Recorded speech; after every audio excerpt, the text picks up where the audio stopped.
भक्ति देवी ने कहा कि महात्मन, मैं तो वृंदावन की महिमा से तरुणी हो गई, स्वस्थ हो गई, परंतु मेरे जो दोनों पुत्र हैं ज्ञान और वैराग्य, ये बूढ़े के बूढ़े हैं और बीमार हैं। अब आप ही बताओ महाराज, एक माँ के लिए इससे और अधिक दुख की बात क्या हो सकती है कि माँ स्वस्थ रहे और उसके सामने उसके बेटे बीमार पड़ जाए। माँ युवती रहे और माँ के सामने बेटे बूढ़े हो जाएं। अरे महाराज, आप तो परम संत हो, आप ही कुछ करो। नारद जी ने कहा, भक्ति देवी, आप तो भगवान की प्राण प्रिया हो, जहां आप रहती हो वहां तो भगवान जाते ही हैं। जिस भक्त के हृदय में भक्ति देवी का निवास स्थान है, उस भक्त को कभी भगवान के पीछे पीछे नहीं भागना। अभी तो भगवान ही उस भक्त के पीछे पीछे भागते हैं। बड़ी महिमा गाई नारद जी और कहा कि देवी, आप बिल्कुल चिंता मत करो, आप केवल भगवान श्री कृष्ण के चरणों का चिंतन करो, दुख सारा दूर हो जाएगा। श्री कृष्ण चरणाम भोजम स्मर दुखम गमिष्यति। और ज्ञान वैराग्य के पास में जाकर के वेद का पाठ किए, वेदांत का पाठ किए, गीता पाठिर मुहुर मुहुर, बार बार गीता जी का पाठ किया, कुछ लाभ नहीं हुआ। तब आकाशवाणी हुई कि सत्कर्म करो। नारद जी ने विचार किया, अभी तक जो मैं कर रहा था, क्या ये सत्कर्म नहीं है? और यदि ये सत्कर्म नहीं है तो फिर सत्कर्म क्या है? आकाशवाणी हुई, बात स्पष्ट नहीं कही, या ये बता देती कि फलाने संत के पास में जाओ, वो सत्कर्म के विषय में बताएंगे, या ये अनुष्ठान करो, ये सत्कर्म है। न तो दवा का नाम, न डॉक्टर का पता। अब नारद जी भी चल पड़े सत्कर्म की खोज में। महात्माओं से जाके पूछते, अरे महाराज जी, सत्कर्म क्या है? तो महात्मा कहते, महाराज, आप स्वयं ब्रह्मा के मानस पुत्र, त्रैलोक्य में आपकी अव्याहत गति है, और आपको जब नहीं विदित तो हमें कैसे पता? उस समय के जो नामी महात्मा थे, उनसे जाकर के नारद जी पूछते कि महाराज, आप ही बताओ सत्कर्म क्या है? तो इशारा कर देते कि आजकल हमारा मौन व्रत चल रहा है। जानते तो हैं परंतु बोल नहीं सकते। अब नारद जी बड़े परेशान। अब सत्कर्म की खोज में नारद जी दौड़ रहे हैं। सत्कर्म क्या है? आज दर्शन हो गया अपने अग्रजों का, सनकादिकों का। सनकादिकों ने जब टोका कि महाराज, दुख का कारण क्या है, तब नारद जी ने सारी बातें अपने अग्रजों के सामने रख दी। ये महाराज, ये बात है, मैं सत्कर्म की खोज में दौड़ रहा हूं, अब आप बता दो कि सत्कर्म क्या है। अरे महाराज, इतनी छोटी सी बात और इतने अधिक दुखी। सत्कर्म सूचको नूनम ज्ञान यज्ञ स्मृतो बुधई। सत्कर्म और कोई नहीं, श्रीमद् भागवत सप्ताह ज्ञान यज्ञ ही सत्कर्म है। अरे उन्हें जाओ भागवत की कथा सुनाओ। नारद जी ने कहा कि महाराज, बात जची नहीं, मैंने पूरा वेद सुना दिया, और वेद से भागवत प्रकट हुआ है। निगम कल्पतरुर गलितम फलम निगमः वेदः। वेद रूपी वृक्ष का पका हुआ फल भागवत है, तो मैंने सारा वेद ही सुना दिया, उससे तो कुछ लाभ हुआ नहीं, और आप कहते हो कि भागवत सुनाओ।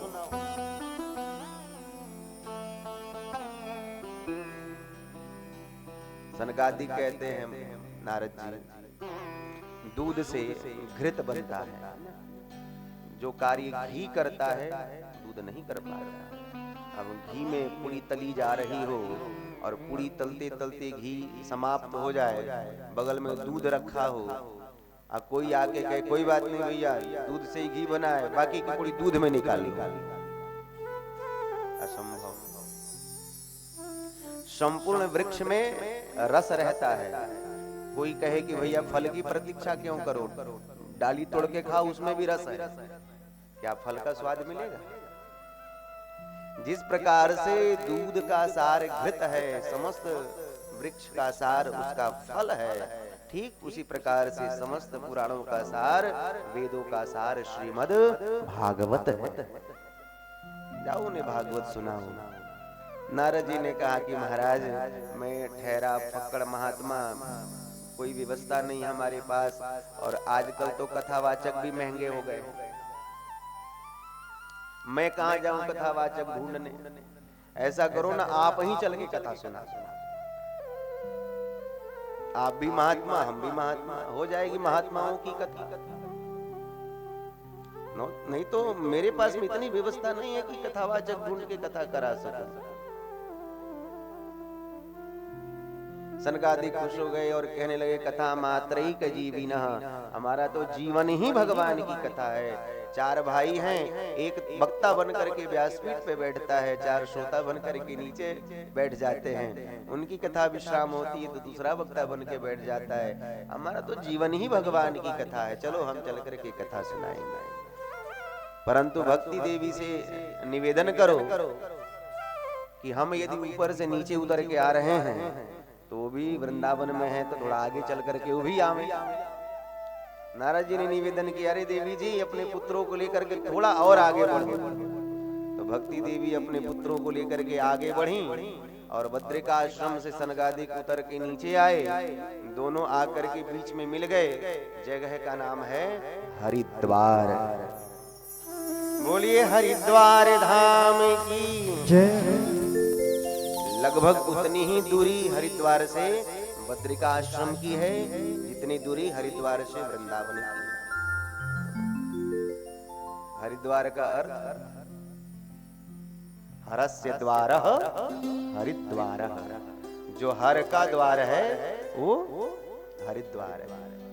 यहीं से तो जाते हैं हम लोग केदारनाथ बाबा का दर्शन करने के लिए, हरिद्वार होके ही जाते हैं। तो जो हर का द्वार है वो है हरिद्वार। भगवान विष्णु का भक्त आकर के बोला, महाराज ये हरिद्वार नहीं है हरिद्वार है, यहीं से जाते हैं बद्रिका आश्रम बद्री नारायण भगवान का दर्शन करने के लिए, इसलिए हरिद्वार है। तीसरे ने आके कहा कि अरे भाई दोनों मत उलझो, न हरिद्वार न हरिद्वार, गंगा या द्वार हरिद्वार, जो गंगा का द्वार है हरिद्वार, मोक्षस्य द्वार हरिद्वार, जो मोक्ष का द्वार है वो हरिद्वार है। ऐसे महाराज मोक्ष के द्वार पे आकर के हमें भगवान की कथा की उपलब्धि प्राप्त हुई है। अवश्य ही भगवान के कृपा भाजन हैं, भगवान के हम कृपा पात्र हैं।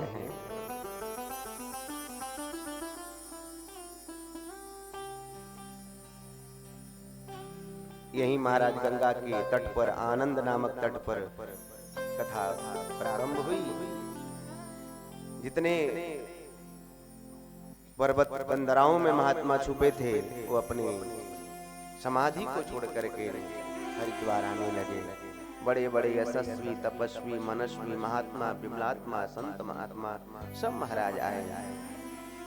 जिस प्रकार से कथा हो रही है तो महाराज श्री जो है अमृतसर से चल के आ गए हैं ना, पंजाब से चल के आ गए। कथा की महिमा है महाराज, कथा बुला लेती है, कोई किसी को नहीं बुलाता है। आप सब भी महाराज अपने अपने घर को छोड़ करके हरिद्वार पहुंच गए, आप चल करके नहीं आए, गोविंद ने आपको यहाँ बुला लिया। सारे गृहस्थ संत महात्मा सब पधारे। ऐसा प्रतीत होने लगा कि हरिद्वार में कुंभ का मेला लगने जा रहा है। चतुः कुमार व्यासपीठ पर बैठ करके मुक्तकंठ भागवत की महिमा गा ही रहे थे, तब तक सभी ने क्या देखा, भक्ति सुतौ तौ तरुणौ गृहीत्वा प्रेमैकरूपा सहसा विरासीत्। श्री कृष्ण गोविंद हरे मुरारी नाथेति नामानि मुहुर्वदन्ति। गाथा धैया करती, संकीर्तन गाती, नाचती भक्ति देवी जो है समस्त श्रोताओं के मध्य में प्रकट हो गई। ज्ञान वैराग्य का वृद्धत्व दूर हो गया। ज्ञान वैराग्य भी तरुण होकर के नाचने लगे अपनी मैया के संग में। नारद जी की खुशी का ठिकाना नहीं रहा कि मेरा अनुष्ठान सफल हो गया। भक्ति देवी ने कहा कि महाराज मैंने प्रत्यक्ष देख लिया, कथा अभी प्रारंभ हुई, मेरे पुत्र स्वस्थ हो गए, मैं प्रसन्न हो गई। मैं अब इस कथा को सविस्तार श्रवण करना चाहती हूँ। अहम को अधिष्ठामी, अब मैं कहाँ बैठ जाऊं। सनकादिक बोले अरे देवी जी आपको अन्यत्र जाने की जरूरत नहीं है, जितने भक्त बैठे हैं सबके हृदय में जाकर के आप बैठ जाओ। नारद जी ने निवेदन किया महाराज ये भागवत की कथा कोई ज्ञानी सुन करके परमात्मा को प्राप्त करे ये आश्चर्य का विषय नहीं है। भागवत की कथा कोई भक्त सुन करके भगवान को प्राप्त कर ले ये बड़ी बात नहीं है। क्या किसी दुराचारी अत्याचारी के जीवन में भी परिवर्तन आता है भागवत सुनने से? क्या कोई पापी के जीवन में परिवर्तन आता है कथा सुनने से? सनकादिक कहते हैं महात्मन तुम पापी की बात करते हो, मैं तो यहां तक कहता हूं जिसने ठीक से अपने माता पिता की सेवा न की हो, जिसने कभी तीर्थाटन न किया हो, कभी सत्संग न किया हो, पाप में ही प्रवृत्त रहा हो और ऐसे पापात्मा मृत्यु के बाद में प्रेतात्मा बन जाए और कोई प्रेतात्मा के निमित्त भागवत की कथा करा दे तो ये भागवत की मंगलमयी कथा प्रेतात्मा को पुण्यात्मा बना करके परम पावन पवित्र बना करके भगवान के धाम तक पहुंचाने में समर्थ है। ये मानवा पाप कृतस्तु सर्वदा, ये मानवा पाप कृतस्तु सर्वदा सदा दुराचार रता विमार्गगा क्रोधाग्नि दग्धा कुटिलाश्च कामिनः सप्ताह यज्ञेन कलौ पुनन्ति ते। क्रोधी कामी खल कुटिल कैसा भी हो यदि भागवत की कथा वो सुन ले तो उसके जीवन में परिवर्तन होता है। और सुने मुझे एक प्रसंग याद आ गया, ध्यान से सुनना। तुंगभद्रा तटे पूर्वम अभूत्पत्तनमुत्तमं यत्र वर्णाः स्वधर्मेण सत्य सत्कर्म तत्पराः। तुंगभद्रा नदी के किनारे एक गांव बसा था जिसका नाम था उत्तम नगर।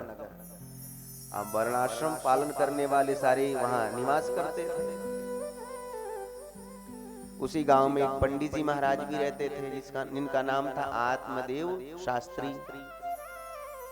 बड़े सज्जन सुशील धर्मात्मा पंडित जी महाराज, कर्मकांडी ब्राह्मण थे, पूजा पाठ करवाते थे। इनकी धर्म पत्नी थी ठीक इनकी विपरीत थी, नाम था श्रीमती धुंधुली देवी। क्या नाम था? धुंधुली देवी। पति देव पूजा पाठ कराने के लिए चले जाती यजमानों के घर। आज जब तक ये धुंधुली देवी पड़ोसन से वाक्य युद्ध नहीं कर लेती इसका भोजन ही हजम नहीं होता। और पति देव जब आते तो दरवाजे पे हाथ जोड़ के स्वागत में खड़ी हो जाती, मानो सती अनसुईया के बाद में इन्हीं का नंबर हो। सीधे साधे पंडित जी महाराज जीवन की गाड़ी चल रही थी। पंडित जी के घर में संपत्ति तो था परंतु संतति नहीं थी। एक गैया रखे थे वो भी बांझ हो गई थी। तुलसी का पौधा लगाते बार बार सूख जाता तो पड़ोसी ताने देते, अरे महाराज दुनिया की कुंडली तुम देखते हो, कभी अपनी भी देख लिया करो। तुम्हारे घर में बेटा नहीं है इसलिए ये सब हो रहा है। ये सुन सुन करके पंडित जी को लगा कि ऐसे जीवन से तो मर जाना ही ठीक है।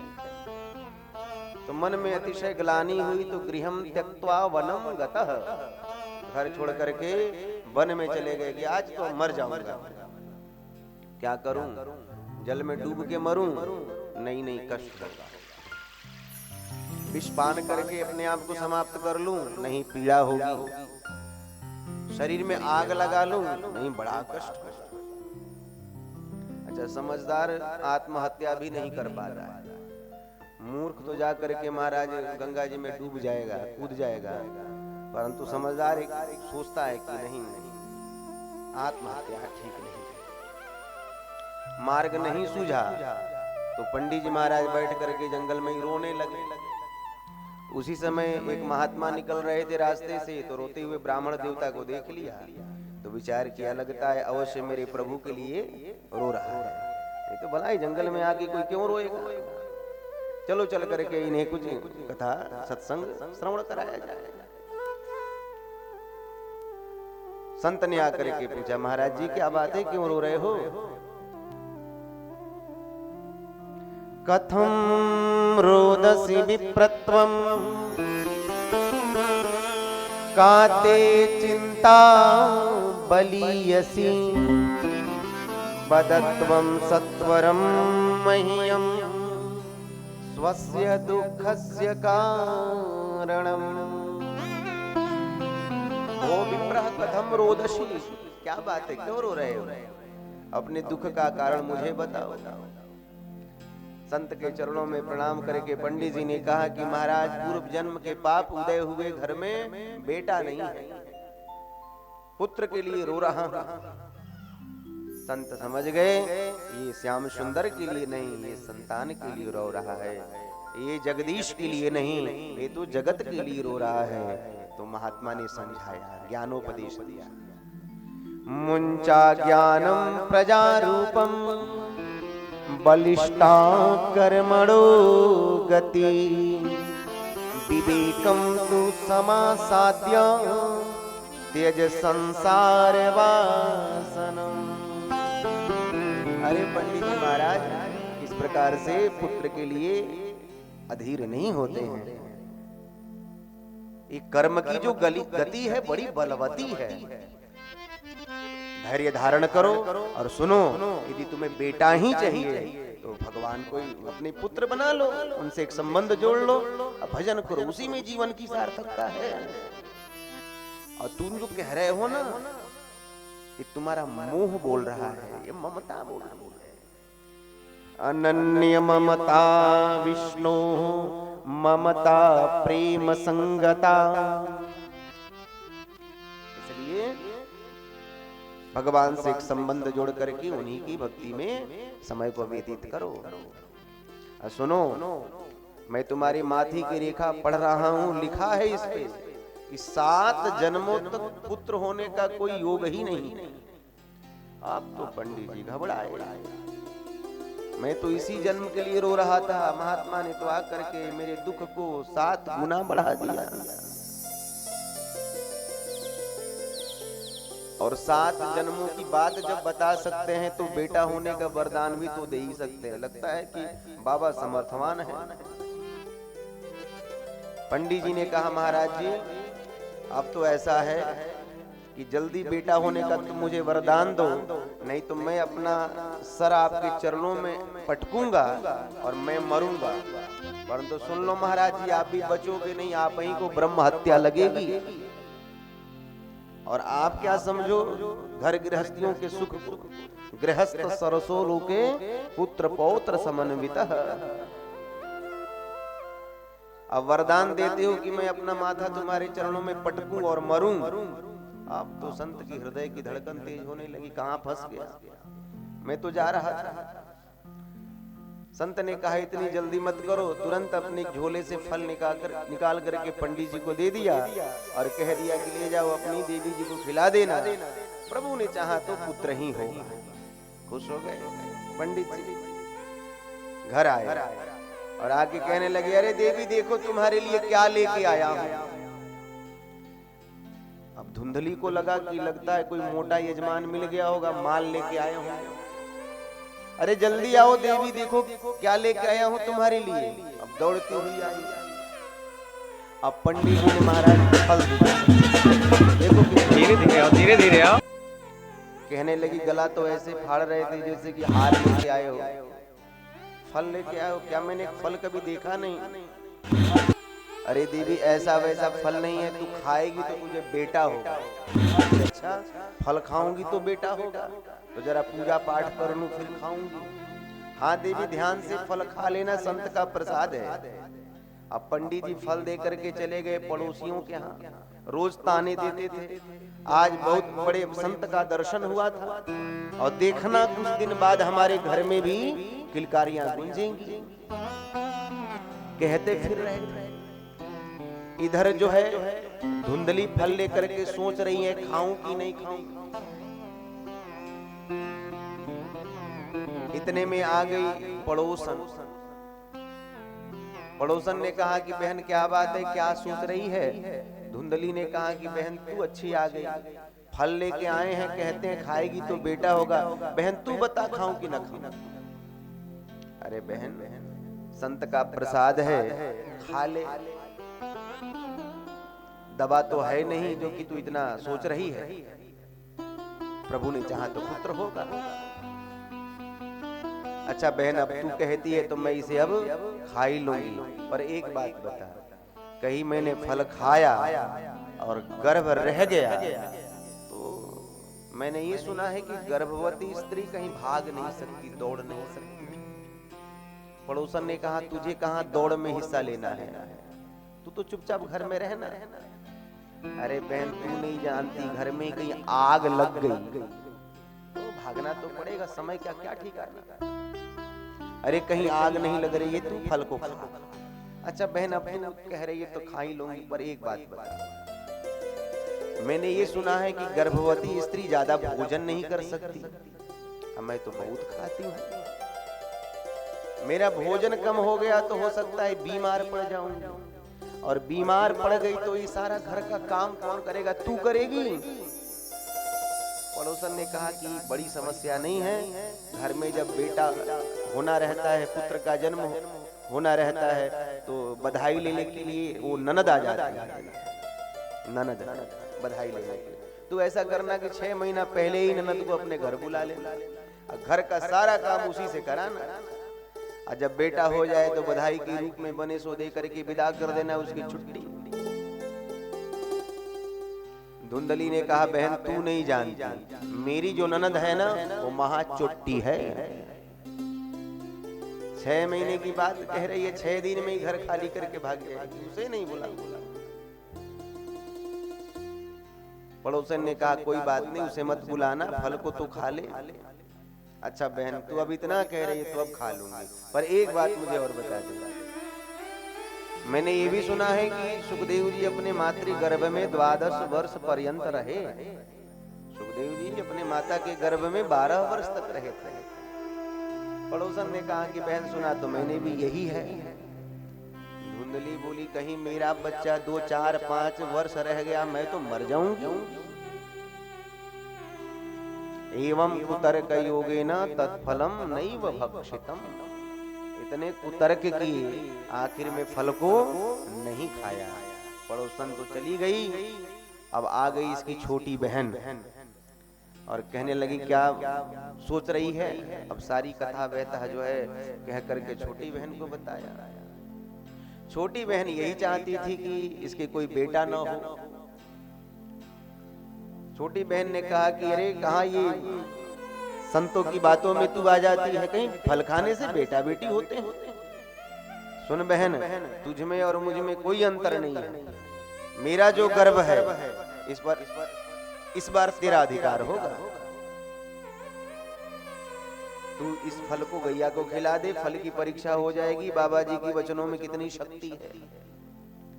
तेरी गैया भी तो बांझ हो चुकी है, तू जो है गुप्त रूप से गर्भवती बन के घर में ही चुपचाप रहना, मेरा बेटा होगा चुपचाप तुझे दे जाऊंगा, और तू प्रचारित करा देना कि मुझे बेटा हुआ। और ऐसा करना, तेरे घर में संपत्ति बहुत है, संतति नहीं है। हमारे घर में संतति तो खूब है, परंतु संपत्ति की कमी है। बदले में तू मुझे कुछ संपत्ति दे देना तो मैं पतिदेव को समझा दूंगा। धुंधली ने कहा कि बहन हो तो तेरे जैसा, चुटकी भर में समस्याओं का समाधान कर दिया। बड़ी खुश हो गई। दोनों ने मिलकर के महाराज उस फल को गाय को खिला दिया। पति देव ने पूछा तो झूठ बोल गई और कहने लगे महाराज अब तो फायदा हो रहा है। आत्मदेव खुश। छोटी बहन को बेटा हुआ ये चुपचाप आकर के बड़ी बहन धुंधली को दे गई।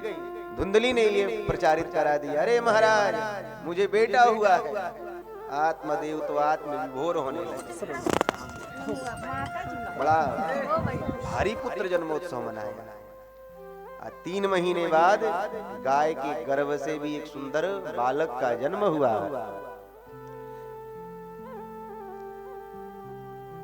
इस बालक को देखने के लिए दूर दूर से लोग आने लगे कि देखो तो भैया, किसी ने बिल्कुल सत्य कहा है कि भगवान यदि देते हैं तो छप्पर फाड़ करके देते हैं। कहा गैया ने जो है बालक का जन्म दिया है। भाग्योदयो धुना जाता आत्मदेवस्य पश्यता धेन्वा बालः प्रसूतस्तु दैवरूपी कौतुकम्। संपूर्ण शरीर जो था ये मनुष्य का था, दोनों जो कान थे वो गाय के थे। इसलिए आत्मदेव ने नाम रखा, क्या नाम रखा था? हाँ, आप लोगों ने कई बार भागवत की कथाएं सुनी है, इस बार जो है आपको बताना भी पड़ेगा। पंडित जी ने नाम रख दिया गौकर्ण। हाँ जी, गाय के गर्भ से हुए थे, मनुष्य का शरीर, कान दोनों गाय की तरह, नाम रखा गया गोकर्ण। अब अपने पुत्र का नाम सोच रहे थे कि मेरा नाम है आत्मदेव, तो पुत्र का नाम रख दूंगा परमात्मा देव। परंतु धुंधली आके बोली, सुनो जी, मैंने जन्म दिया और नाम रखने के लिए तुम आ गए, ये मेरा बेटा है और नाम रखने का अधिकार भी मेरा ही होना चाहिए। अरे दीदी क्यों नाराज हो रही हो, तुम रख दो, क्या नाम रख रही हो? कहने लगी कि मेरा नाम है धुंधली, तो मेरे पुत्र का नाम धुंधुकारी होना चाहिए। आपकी मर्जी। अच्छा, दोनों बालक बड़े हुए और दोनों ने ही जीवन में ख्यातियां प्राप्त करी। गौकर्ण जी महाराज विश्व विख्यात हुए तो वहीं पर धुंधुकारी विश्व कुख्यात हो गए। गौकर्ण पंडितो ज्ञानी धुंधुकारी महाखल। झूठ बोलना, संत महात्माओं का अनादर करना, हद तो तब हो गई जब मैं मदिरा पान करने लगा और मांस भक्षण करने लगा। एक दिन आकर के आत्मदेव ने कहा, अरे बेटा ये तू ठीक नहीं कर रहा है, ये स्वर्ग जैसे घर को तूने बिल्कुल नरक बना दिया। तुझे पता है हम ब्राह्मण हैं और ब्राह्मण जो है,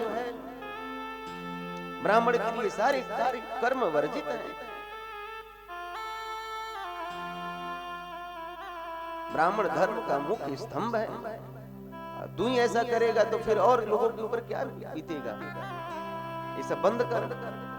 पिता ने जब ऐसा कहा तो डांट दिया, चुप रहिए पिताजी, बुढ़े हो गए, बुद्धि सठिया गई है, हम जो करते वही ठीक है। अब चुप हो गए आत्मदेव। अब एकांत में बैठ करके आत्मदेव रोने लगे। क्यों रो रहे हैं? ये बेटा क्यों है?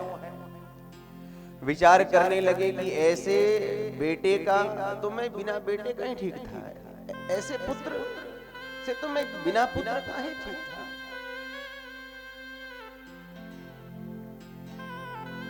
बेटा बेटी से हम सुखी हो जाए ये कोई जरूरी नहीं है, कोई निश्चित नहीं है।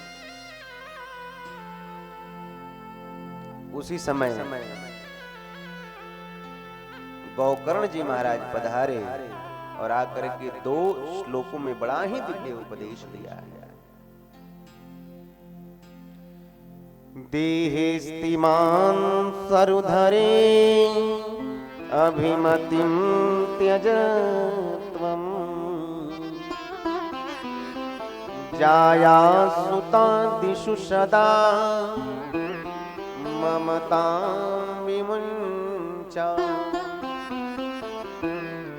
पश्यानिशं जगदिदं क्षणभङ्ग निष्ठम् वैराग्य राग रसिको भव भक्ति निष्ठा। पिताजी, देह में जो स्थित रुधिर मांस हड्डी है, इसको आप अपना मान रखे हो। जया, ये सुत पुत्र संसार में जो आपकी विकार है, जो आपकी आसक्ति है, इसका त्याग कर दो। ममताम विमुंच, और वैराग्य राग का रसिक बन जाओ, उसी में कल्याण है। भगवान से एक संबंध जोड़ लो, उसी में आपकी जीवन की सार्थकता है।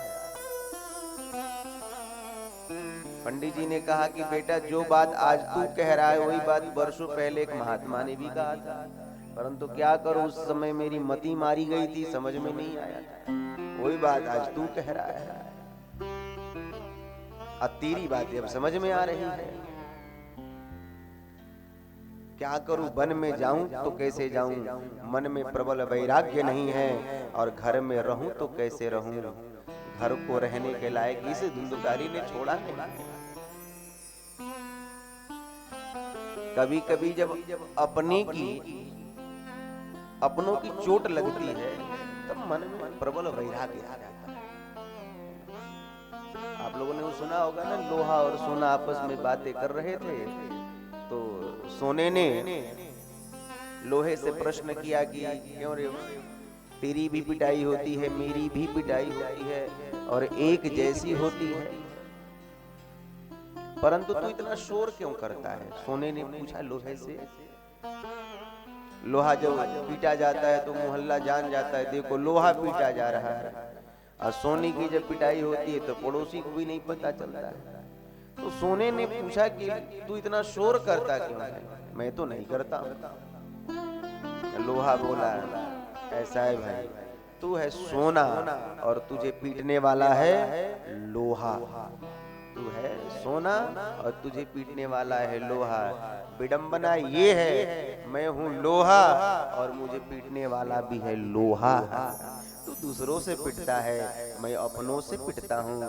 दूसरा कुछ कहे तो अपनों से जा करके कह करके मन की व्यथा को शांत कर ली जाती है, परंतु अपना ही कुछ कहे फिर व्यक्ति किसके पास जाए, कहाँ जाकर के अपनी बात को बताए।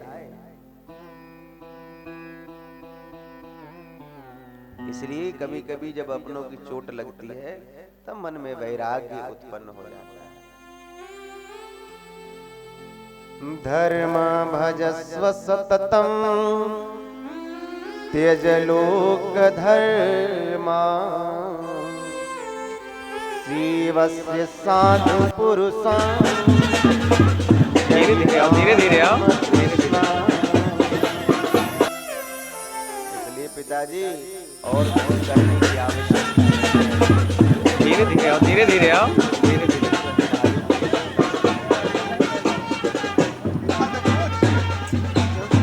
के साथ में यदि कुछ जाता है तो उसका धर्म जाता है।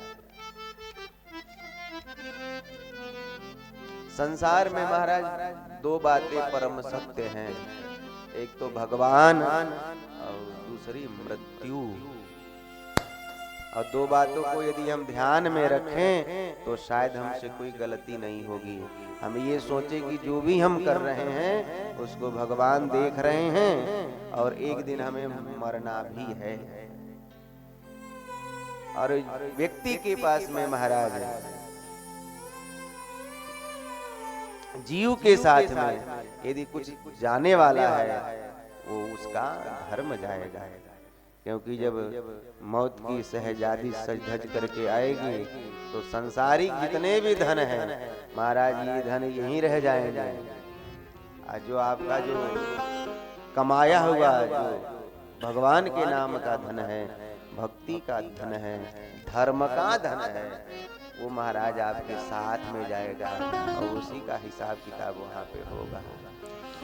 सज धज कर जिस दिन मौत की शहजादी आएगी, सज धज कर जिस दिन मौत की शहजादी आएगी न सोना काम आएगा न चांदी आएगी, न सोना काम आएगा न चांदी आएगी। सज धज कर जिस दिन मौत की शहजादी आएगी, सज धज कर जिस दिन मौत की शहजादी आएगी, न सोना काम आएगा न चांदी आएगी, न सोना काम आएगा न चांदी आएगी।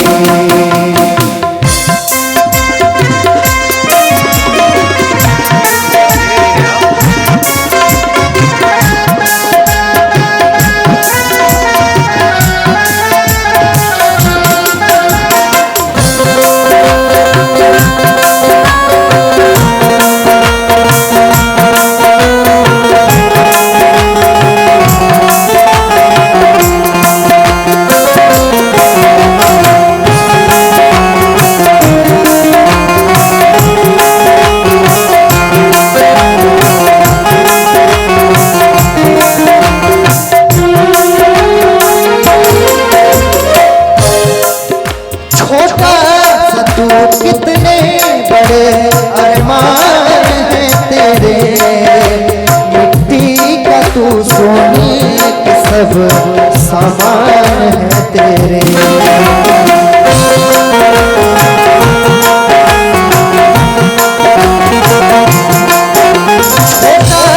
तू कितने बड़े अरमान हैं तेरे, मिट्टी का तू सोने सब सामान है तेरे।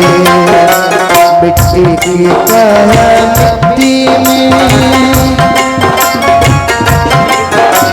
मिट्टी की काया मिट्टी में एक दिन समाएगी, न सोना काम आएगा न चांदी आएगी, न सोना काम आएगा न चांदी आएगी।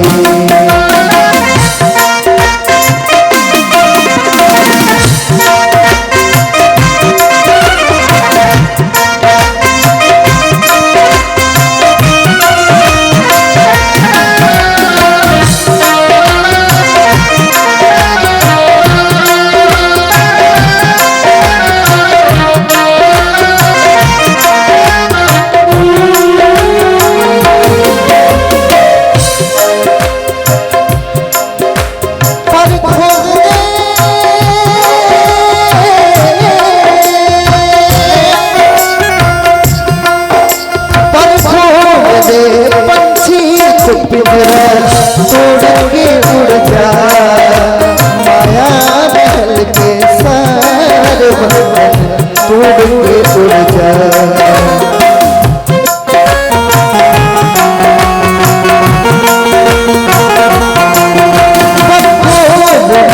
पंछी तो पिंजरा तोड़ के उड़ जा माया महल के सारे बंधन छोड़ के उड़ जा।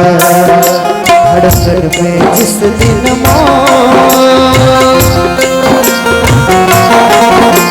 धड़कन में जिस दिन मौत तेरी गुनगुनाएगी, न सोना काम आएगा न चांदी आएगी,